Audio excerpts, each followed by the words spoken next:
Welcome to Wild Turkey Science, a podcast made possible by Turkeys for Tomorrow. I'm Dr. Marcus Lashley, Professor of Wildlife Ecology at the University of Florida.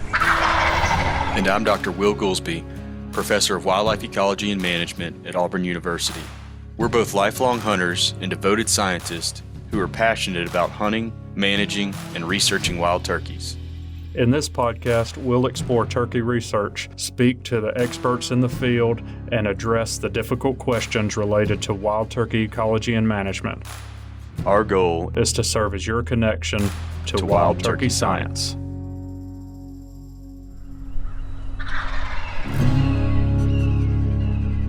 And we're recording. Nice. How did it feel? Push that record button for the first time. Powerful.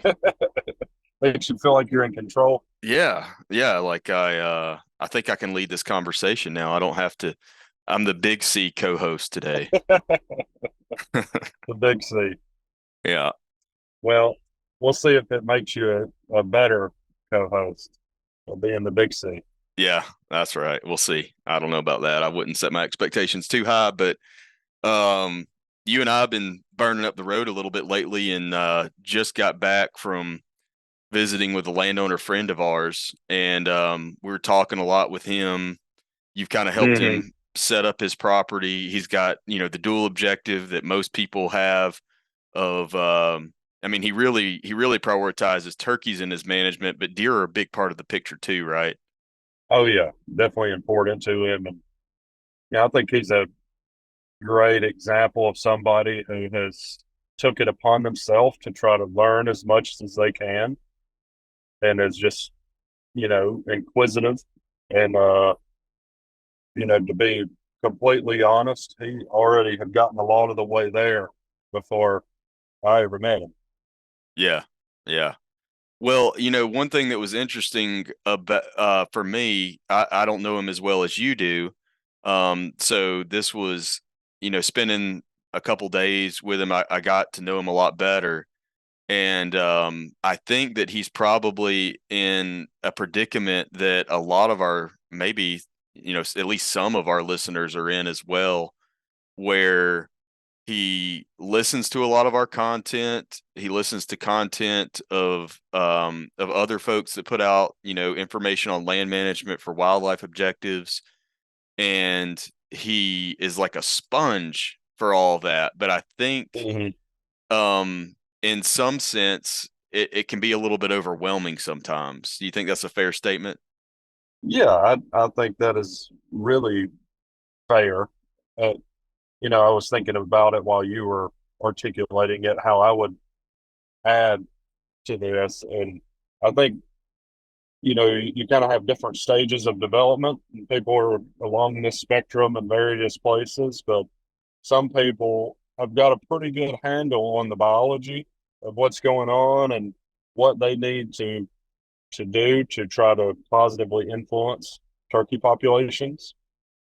But organizing that into something that is practical and can be accomplished, and prioritizing, those sorts of things organizationally become daunting, even when you have that knowledge. Yeah, I think that there's probably a lot of listeners out there that could spout off, 5 or 6 of the practices that we most commonly recommend, but they don't necessarily know what order to prioritize or execute those in, and during what time of the year.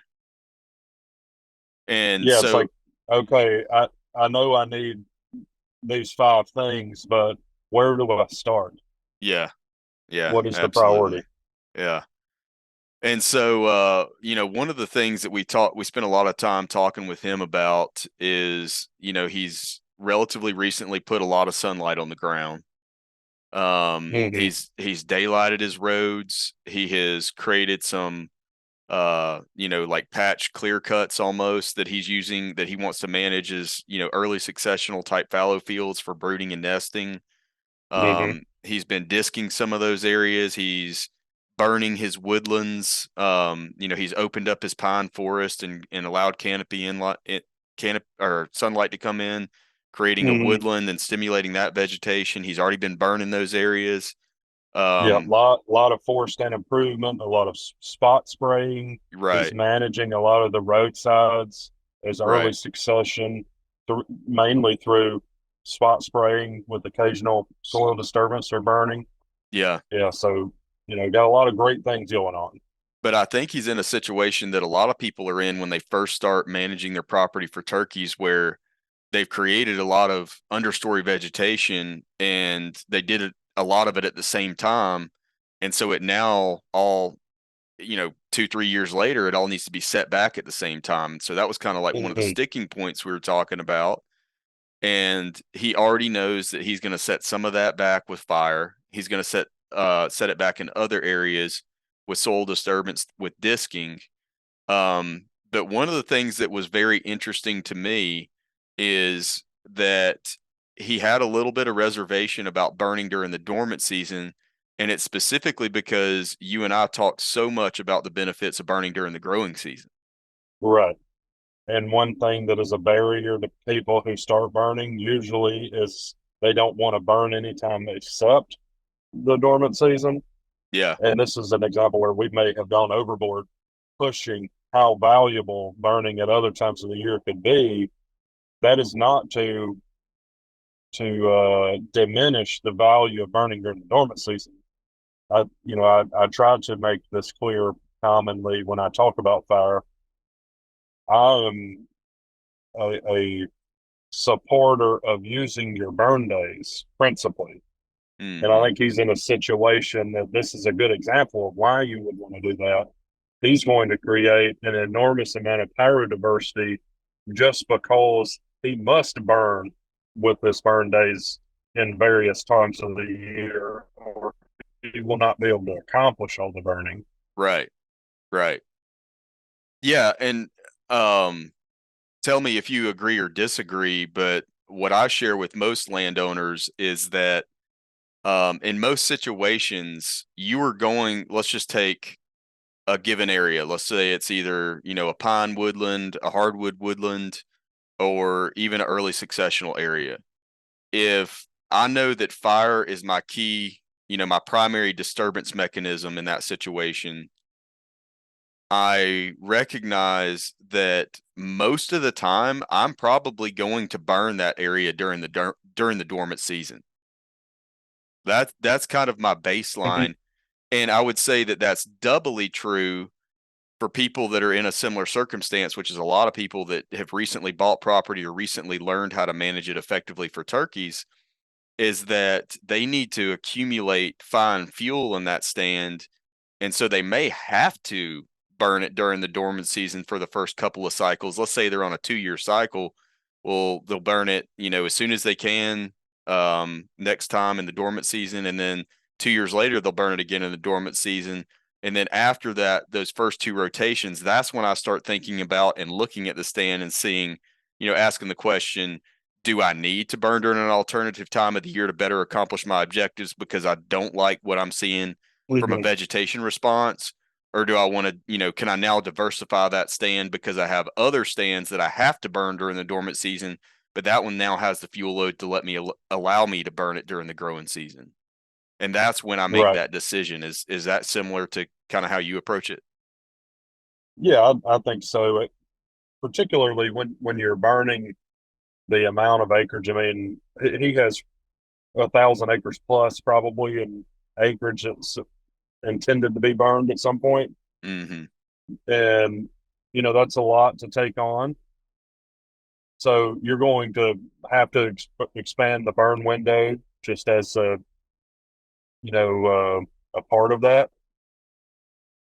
But the other the other thing that you're weighing is in particular stands, you're evaluating the response. And like you said, you can start to tweak what you're doing in places to try to, better accomplish your goals because Right. it's going to vary from stand to stand. And I think that's important. Another uh, thing that's important to think about in this, and we talk to him a lot about, is if you know you're going to need to use a large portion of the burn, some places are are safer to push back in the year. Think you don't get good burn days, Mm-hmm. So a lot of his pine plantation is, well, he's pretty confident is going to burn through the summer, for example. Because it's full of So pine. maybe you prioritize some of, right, the pine needles will burn under a wider variety of weather conditions, and he Right. can handle that Right. and has a lot of experience with that. He's confident he's going to get some good burn days during the summer to do that. Right. Whereas he's also tried to burn some of the daylighted roads, but also some of the fields, and has had more trouble finding the right burn day during that time of the year. And Mm-hmm. they're crispy and ready to go right now, Mm-hmm. during the winter. So some of it, you can even use that to help you decide which ones are, don't make it harder on yourself. If you have stands that are really flexible, let them be a little later down, in the year, Yeah. because you can get them under a wide range of conditions as opposed to some of those that are going to be tough. Yeah. Prioritize getting those first. Yeah. Yeah. And one way that you can typically easily identify the ones that are going to be more difficult is, if they've never been burned, or if they've only been burned maybe one time, and you don't have much experience, you can pretty much count on those are going to be difficult to burn because they just don't have much fuel built up Mm-hmm. yet. Yeah, if you don't have needle cast or some sort of fine fuel grass, that will carry fire, it sometimes can be tough. Yeah.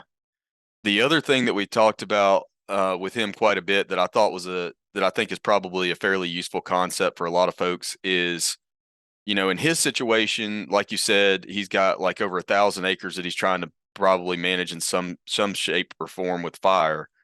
And so he's trying to make decisions about what to burn and when. Mm-hmm. And I think this holds just as true for small properties as it does big properties, but it's especially important on larger properties to help you prioritize. And what we suggested to him is that he divide that property into, I said 3, you said 4. Mm-hmm. Potatoes, right? Yeah. Um, Well, it was the reason we picked 4 is because of the roads, and yeah, you probably didn't have as much experience with the road system, and it wasn't as clean to you. Why people would want to do that? yeah, But that's the only reason it was. But the concept holds regardless of how many slices you're putting in. that's right. Yeah, I mean, and the concept behind it is once you have those different management units, you can start prioritizing what you need to burn first, right? So what I'm Right. looking for, we talked about areas that may be difficult to burn, that should bump them up on the priority list. But the areas that should be at the very top of that priority list are the ones that are becoming unusable for turkeys. And Yes. then, so Now, now we're prioritizing in a different layer where you were prioritizing based on the vegetation structure, which is ultimately the most important thing. that's why we're burning. So once you start getting to an unusable space, then you want to, prioritize that. But you're probably going to have several blocks that are in that condition, and you're using those other things that we were talking about a few minutes ago to prioritize between all the ones that are that are due, I guess, Yeah. this year. Yeah. And when I think of that unusable structure, what I picture in my mind is these are areas that have vegetation on average that's chest to head high, maybe even higher than your head. Has a Mm-hmm. lot of hardwood saplings coming up in it, too dense for a turkey to walk through. Yeah, I mean, they still may nest around the edge of that stand, but we're trying to maximize usable space on every acre. So we want to go ahead and Mm-hmm. set that back. So those are the things that I'm looking for. So I'm gonna go ahead and prioritize all of my stands in each of my management units that are, succeeding, going through a successional stage beyond that's usable for turkeys. And I'm going to burn those first. And then I can start thinking about, if we're still in the dormant season, we're going to burn our sites that burn that would be difficult to burn during the growing season, that have a lot of succulent vegetation and that Mhm. probably don't have any pine litter to help carry the fire or any flammable hardwood litter to carry the fire. Those are the next areas that I'm gonna prioritize. But like I said earlier, I think smaller landowners can use this too. It's just that their segments, by default are going to be smaller, so they can do a little bit more micromanagement in each of these different areas of their property, whereas the larger landowner may be doing more macro management. Yeah, so I wanted to take a minute and let's talk about why we were recommending that he quarter the property like that. Mm-hmm. I think that, when, like we were talking about, we were trying to, you get a good handle on the kinds of things that you're trying to do, and then it becomes daunting. And I think Mm-hmm. one thing that quartering does the property like that, and it doesn't have to be quarters, that's just what it happened to be in this case. But what it does is break the property into smaller units that are more digestible and easy for you to think through. And I Mm-hmm. think that is extremely helpful. But the other thing that it's doing, and we talked about it principally from the point of view of fire, but the same thing applied to the fields that he was using for brooding cover and forest stand improvement. Basically, what you're doing in that case is by breaking it into quarters, then you're allocating some of that effort in each of those quarters. So you distribute the practices that you're generating desirable vegetation conditions across your property by Mm-hmm. doing that. Yeah. And so it's helping on multiple fronts, helping you to plan and think through and get your head around what you're doing, but also it's by design causing those practices to be distributed well across the property. Yeah. And I think that's important and helpful for people when they're trying to plan out and keep up with what's going on especially larger properties. But like you said, that can certainly apply on small properties as well. Yeah. Yeah. And I think the goal on small property should be to providing, like the smaller property puts you in, most people just think of the disadvantages, right, of that. Yeah, But the advantage of owning a smaller property is that you can more fine tune all of your areas, right? yeah. And a good Um, example, he would like to go to even 5 and 10 acre burn blocks, but we were kind of encouraging the opposite. yeah, Like, wait, there's nothing wrong with a 40 or 50 acre burn block. I mean, you got a lot to accomplish here.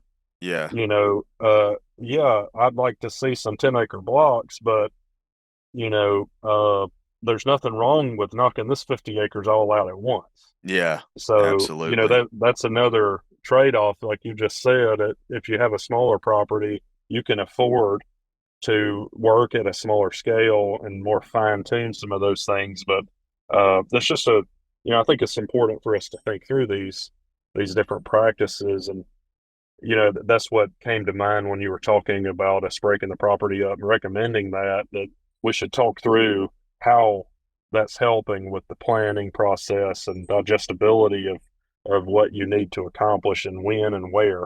Yeah. So another thing I wanted to add to that, something that I think he has done an exceptional job of, is with the daylighting of roads. Essentially, now you think about those units being spread out, and he's got burning going on in all these units, and forest and improvement, field management, all of that, and then the daylighted roads are just enhancing connectivity. Mm-hmm. So a hen can nest just about anywhere on the property in some good nesting cover and immediately access high quality brooding cover directly adjacent. And if for some reason the hen decides she wants to go a mile, she can take her brood a mile and never be outside of brooding cover. Mm-hmm. Yeah. And I Yeah. think that we don't value that connectivity enough. And when you kind of take this sort of approach where you're ensuring all these high quality resources are distributed across the landscape and then doing things like daylighting to ensure that they're connected, man, you can really start to move the needle on turkey production. Yeah, I think that's a really important point, and I'm glad you made it to build off of that. We've talked about it before, but I think it bears repeating that if you don't have quality brooding cover every few hundred yards on your property, if like there are multiple areas of your property where you can, go on Google Earth and measure out 300 yards and it's not hitting brooding cover, you don't have enough brooding cover. And that's like a bare minimum. Personally, I would prefer a turkey not to have to take her poults more than 100 yards to find brooding cover. Yeah, I agree with you. And I mean, for him, like most of the places, they can see the brooding cover from the nesting cover. Yeah, and the problem that I think you run into with that is that there's how many landowners are going to have a field that they can manage for brooding cover that is that close to another field that's providing brooding cover across the property. Right. Yeah, they're naturally going to be spread out. Right. Not only naturally going to be spread out, but they're also wanting to allocate, at least some of their openings in most circumstances to some sort of food plot, whether it be for deer or turkeys.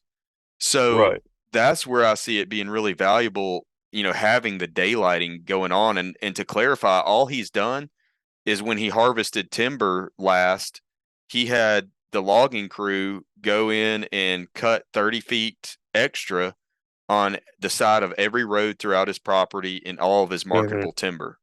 And now he's managing all that as brooding cover. Yeah. And I think he specified to them, it doesn't have to be exactly 10 yards, give or take, 3 to 5 yards from that. So there's some places that might be a little more narrow and some places that are a little wider, but on average, that's what he was trying to accomplish pretty much all the way through all the major roads on the property. Yeah, absolutely. That's good stuff. The other thing that I wanted to talk about is, maybe some more information that folks can use to make these determinations about prioritizing effort. And, we have a lot of useful concepts that we use in ecology and natural resource management to do this.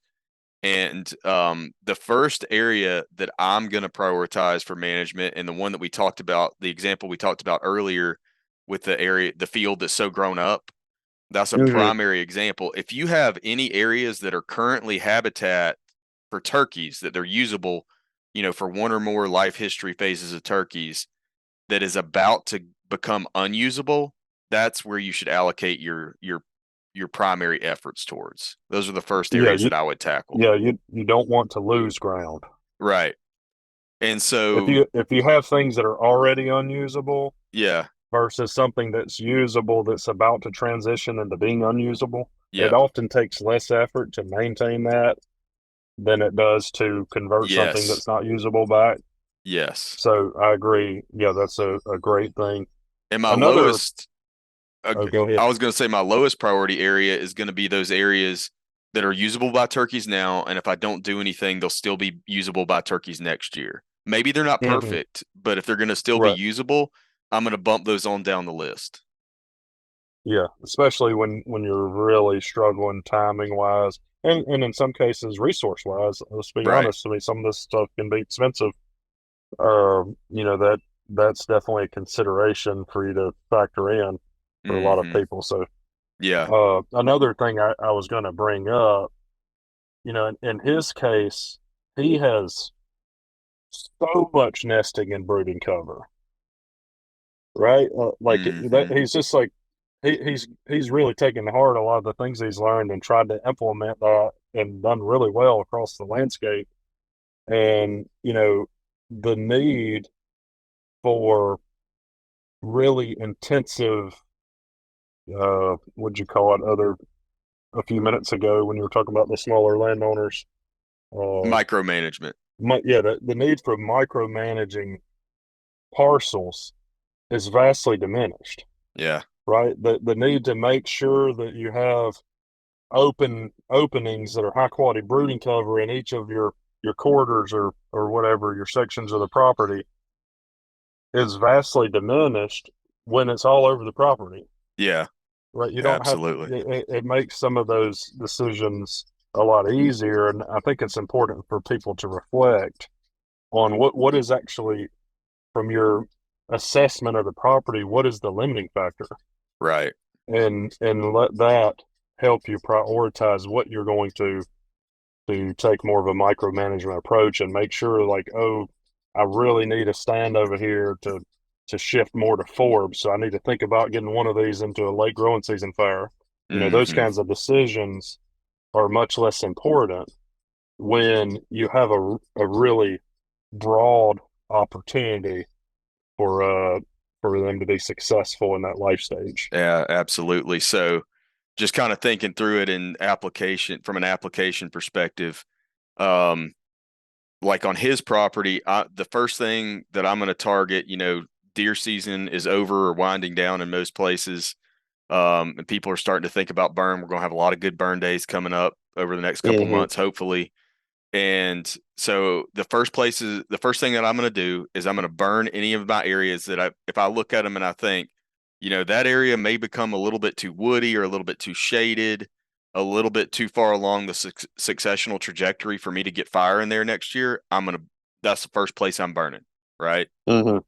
And then Yeah. going down the list, then I'm thinking about areas that need to be disturbed either with fire or with something else that are I could let them go another year, but it'd be better not to. And those are the next areas that I'm going to treat with fire or whatever other technique I'm using. And then I can start thinking about, well, where are my areas? And I kind of lump these two categories in with each other, and feel free to disagree. But I'm going to look at areas where I maybe want to do a little bit of herbicide work to manipulate species Yeah. composition more towards like native forbs, for example. So if I'm getting Well, too much, I was one thing I was thinking about. It's also a really good time of the year right after deer season to get into some of these fields that are infested with ryegrass yes, and absolutely. spray, clethodim, That was going to be, to get rid of yeah, it. that was going to So be my you're right. next point. So like if I have Yeah.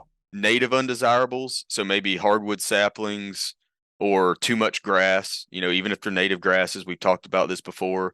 I'm going to start Mm-hmm. treating that stuff. I'm going to start treating my invasives. Yeah. I'm going to start after I move on from that, maybe then that's where I start thinking about creating additional acres that previously weren't very useful for turkeys and Mm-hmm. starting to making those better. And here what I'm thinking about primarily is if I'm going to be going into my hardwoods and doing some forest stand improvement via Mm-hmm. hack and squirt or girdle and spray. I'll start doing that, or if I want to start thinking about opening up other forested stands, that's Mm-hmm. where that's going to lie along the priority spectrum. Yeah. There's just so many things that go into it, and one, I guess, to go back to the connectivity thing again, and just to give another perspective, we were talking about having places that are unusable and something that's usable that's about the transition. I guess one way that you could reverse the importance of those is if you if you have a place that's currently unusable that is critical for the connectivity across the property, Hmm. that might raise it up where in the line where I'm going to try to get back into the unusable space and make it usable, as opposed to maybe you have a stand that's about to, to get a little more rank than you'd want it, Yeah, but it's not in a very important spot. right. In fact, I think there are a lot of things like this that, if you sit down and really think about it, look at a map, ride around, think about how turkeys are using your property, where you want them to nest and brood, and factoring those kinds of things in are all important. None of these are hard and fast rules, right? Hmm. We're using a collection of ideas and data, from our property to make decisions, uh, to try to maximize these things. So I think it's important to think through all the different things that are being factored into the decision making, I guess. Yeah, yeah, absolutely. What else are we missing? Well, there were a couple of things that while we were out there, I think both of us, based on reactions, were really interested in it. One thing he has tested out, it's tinkering around with stuff. And Mm-hmm. I appreciate that a lot. I love when I go out and see landowners are kind of, they're making some clever uh, tinkering efforts to see what works best for them. And just to give you some examples, there were several places where he had tested an herbicide in the brooding cover Mm-hmm. to see how the structure looked. He didn't do it everywhere, but he took one of the roadsides and maybe a half acre applied plateau, pre-emergent herbicide to see how did that change the structure. And I know after talking to him for multiple years now, some of those things he has such productive soil. Like the forbs are so aggressive, like ragweed and partridge pea and all the things. Like it starts to get pretty thick and hairy, Mm-hmm. even when you disturbed it in the same year. Yeah. And he was just tinkering around and he tried that, and some of those areas just look phenomenal. He Yeah. really liked the outcome. So he's probably going to do more of that now. So he's educated himself to a level to know what to tinker with and Yeah. also how to evaluate the outcome. Yeah. And I think Yeah. And that's important because it's hard to predict exactly what's going to happen, in different places when you haven't done anything like that before. yeah. And another thing that I noticed that he did along those lines that I think could help a lot of people out was the same strategy that was recommended by, Craig Harper when we had him on in one of those episodes talking about maintaining brooding cover. Is Hmm. he was going along those roadsides and anywhere that he had, Yes. like a sweet gum popping up, or maybe he had a bunch of grass in one spot, or, maybe he had some Sericea lespedeza pop up or some other undesirable. Hmm. He was just hitting those with a spot spray of glyphosate. Yeah, And it's right along the road. He's just riding down the yeah, road, spot spraying and periodically. and there were several times where all three of us noted that he was like, "Look at that little patch I sprayed right there. That's the best brooding cover on this roadside." Hmm. And Yeah. and it's so easy. I mean, it's so low effort compared to a lot of the things we do related to harvesting timber or doing FSI or burning even. And it's low effort. It doesn't, you don't, even if it's hot when you're doing it, you can ride a tractor or a four-wheeler and spot Hmm. spray like that. Yeah. One, he's managing a lot of the succession through that, but the diversity and structure that was created in several places like that, I just really liked it. I was Hmm. riding through there, I was like, man, their turkeys are using this. Yeah. This is good stuff. Another thing that you reminded me of, going back to the example where he was tinkering around with the plateau application, one thing that I think is interesting is, he's really knowledgeable. He's a sponge, like you said, but he knows when turkeys are nesting and when the poults are young and what the structure looks like. And then he realized that his ground is so productive that it seemed like the plants were kind of getting ahead of the poults. Hmm. The forbs were growing faster than the poults were, I guess. Yeah. And one thing he noted from the plateau, he's like, it slowed it down. It let a lot of the stuff that I went through, in the plant community through that application, but it controlled a lot of undesirables, but it also kind of just slowed the plant community down so that it matched the biology of the animal really well. Yeah. Yeah. And I think that's a really cool way to think about it. Have an important reason for you to be, a sponge like that and try to learn about all aspects of the biology of your bird and what it's doing on your property. Yeah. And I think that's an aspect of brooding cover management that doesn't get talked about enough. And at the Hmm. risk of pushing more people away from dormant season burning, I think we've already made it clear that that is not our intent.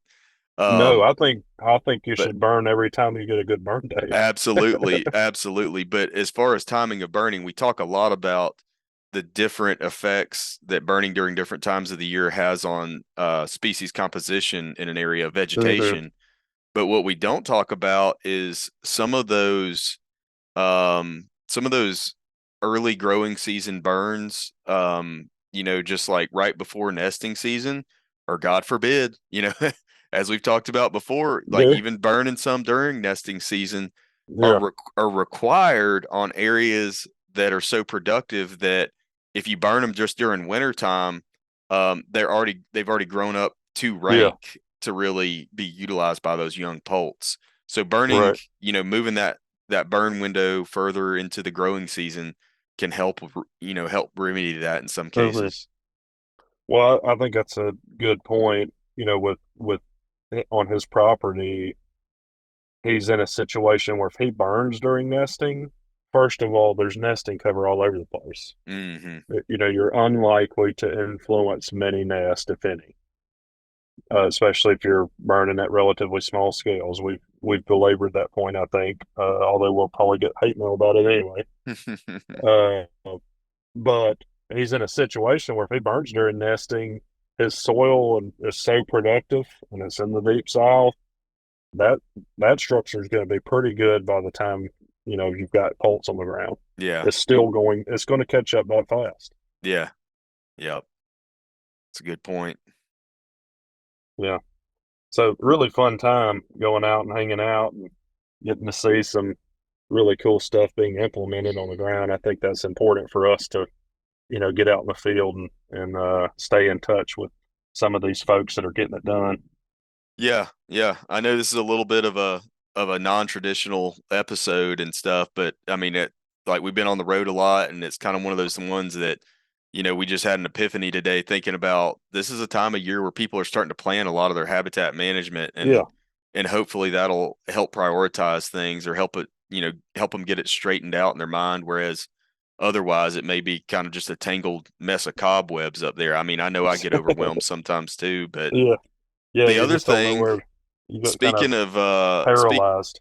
right, paralysis analysis is a real thing. But But the other thing, speaking of travel, that we did want to mention today, so folks have plenty of time to plan it out if they're so inclined, is we're going to be in Nashville for the NWTF convention here pretty soon.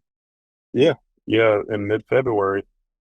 Yeah, So so we've while got you're planning out the things on your property, leave a few days where you can go up and be a part of that. And I guess if folks in the audience are planning to be there and you want to stop by and say hello or talk, we'll be there. I think mhm. we probably will do what we did last year and try to put together some kind of schedule once we have Mhm. a better idea of where we're going to be when. Yeah, and just hang out at some But of and we're not going to have a booth. We're just going to kind of float around and yeah, be available at some different booths. yeah, yeah. So I'd love to talk to folks and you know see what people think about the podcast, hear your thoughts on it. Talk about your property, whatever you want to say hello about. Yeah, and But yeah, that's a good point. we've got a lot of travel right around that too to various places. So our stay there is going to be pretty short lived. The Hmm. main day that I think we're going to be on the convention floor is the 15th. That's a Thursday, February 15th. And Hmm. then probably at least, I know speaking for me, at least the morning of the 16th, but I'm probably going to have to head back out that afternoon or maybe even around lunchtime. Yeah, yeah, and then right after that will be, I guess, just a few days after that, you and I will be going to South Carolina to do some more training type stuff. Talk to a bunch of managers, and I think that'll be really fun. And I'm excited about that too. Yeah, and then we get to do the really fun stuff in a different part of South Carolina where we're testing some of those new telemetry devices you're going to put out. Yeah, yeah, that'll be fun. So I'm looking forward to that as well. Yeah.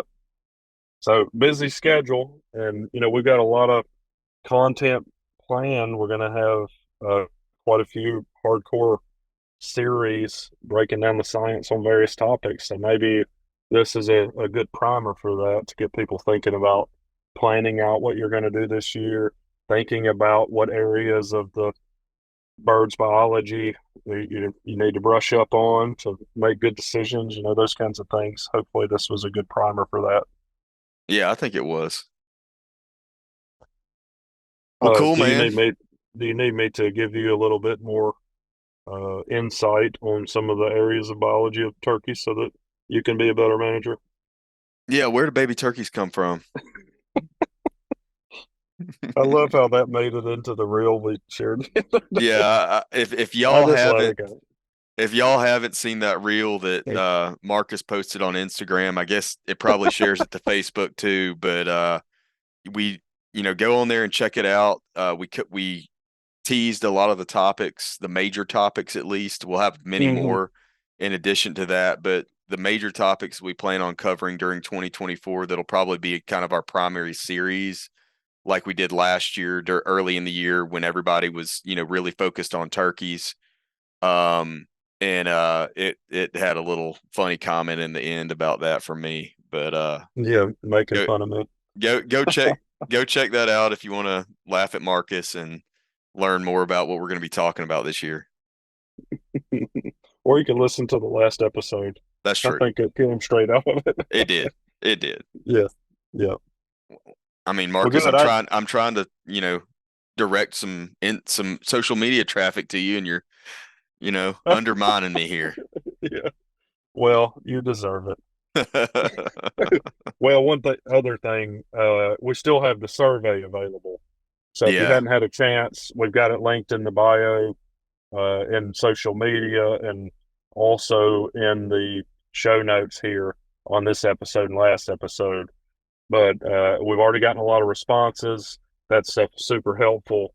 Helps us justify this effort to our administration, but also, lets us get to know the audience and what you guys want to hear from us. Yeah. So it only takes less than a minute. Just actually, I was looking at it the other day when I was listening to the podcast, and you don't even have to shut the episode down to go and click it and fill it out real quick. So, we really appreciate all the feedback and the support. But take 45 seconds and do that. We would really appreciate your thoughts. Yeah, absolutely. And along those lines, I just had a listener reach out to me. I think it was a direct message on Instagram, and he was telling me he's a natural resource professional. I'm assuming he's a biologist. Let me see if I can pull that up. Yeah, it was from Bradley Williams, and he was saying that he has several clients that he works with, in a land management capacity that have had an interest in making changes based off of some of the things that they've heard on the show. And if you fall into that category, you don't have to be the land manager, but like even if you're the land owner and you're changing acres for turkeys based off of things that we've talked about, we need to know that helps us out. And then so it helps us justify it. It motivates us. It also lets us know what people are getting value from. Right. Yeah. So I asked Bradley, I said, please, go fill out the survey if you could, because those are acres that we're impacting that we can put in, our annual reports of what we're doing that helps us justify spending time on this. Yeah, because I don't know about you, but I constantly have to remind the university why I'm doing stuff. Like, hey, this is actually moving the needle for people. Yeah, so, believe it or not, there's still a lot of professors out there that don't listen to podcasts, so they don't get the value. Yeah, especially the ones that have moved up into administration. I think they probably did that, long ago before podcasts were a thing. So, but I get emails with folks telling us about that kind of stuff. I really appreciate that too. So I'm not very good. My email's horrible to keep up with, and I'm horrible at keeping up with it. So I'm not very good about responding, but I do my best. And but I do really value. He doesn't even respond to me most of the time. I try not to ever respond to you. But I mean, seriously, like that feedback is important for us for a variety of reasons, and it only helps us continue to refine the type of content. And I don't know how popular or unpopular this episode would be, but if you guys like hearing about some of these things that we're doing and these, this reflection type of episode like this, where we're kind of reflecting on our experience in the field with people. I think I enjoy doing these kinds of episodes, I guess. So I'd like to hear from the audience if they like it or what. 100%. Well, cool. All right. Do I hit stop now? Yeah, I think we could. Thanks, Okay. everybody out there. Appreciate all the support. I wasn't sure whether I hit stop or not. I needed your permission. Yeah, you the red button, you could click that now. Well, the stop button's actually white. Oh, no. All right, thanks, Have we everybody. been doing this wrong? Wild Turkey Science is part of the Natural Resources University podcast network and is made possible by Turkeys for Tomorrow, a grassroots organization dedicated to the wild turkey. To learn more about TFT, check out turkeysfortomorrow.org.